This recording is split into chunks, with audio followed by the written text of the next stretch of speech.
Baksam gözüm donya, sözünden ballam ya.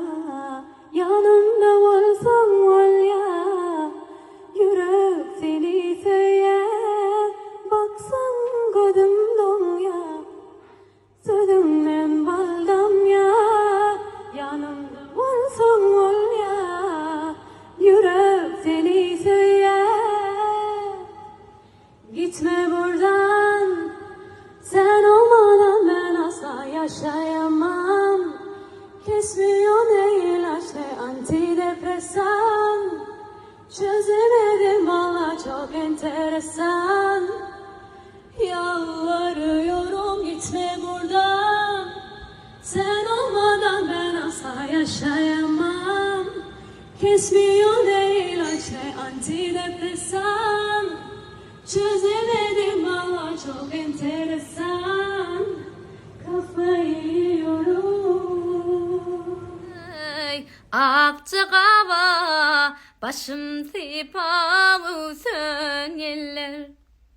Yerler hacer etmedin ey, hiç gönlüme yaramadın. Ya sen bana yaranmadın ey, deyip bağrım kesen yeller. Ösen yeller ey, ösen yeller, Leyli canımı yakan yeller. Ösen yeller ey, ösen yeller, ciğer bağrım kesen yeller. Perim gadal gül seyanım, gadal gül sen gülüm. Divana bollum men perim gadal gül. Can alca göbelen yanıma baksa, sağdan da sevgilin yanıma gelse. Seni hep ölüyen perim gadal gül seyanım, gadal gül sen gülüm. Divana bollum men perim gadal gül seyanım, gadal gül sen gülüm. Divana bollum men perim gadal gül. Leyli baratın ölümdür katı, bak ölümden de katı kısmeti. Haydi oğlum.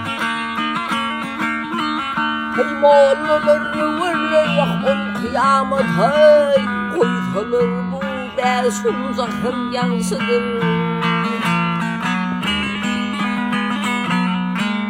Hey moğollar vırır yak ol kıyamet hey, koysalar bu besun zahır yansıdır. Hey dünyanın malip gitmen yansıdır, Rağıtın muhannisi kısıdır.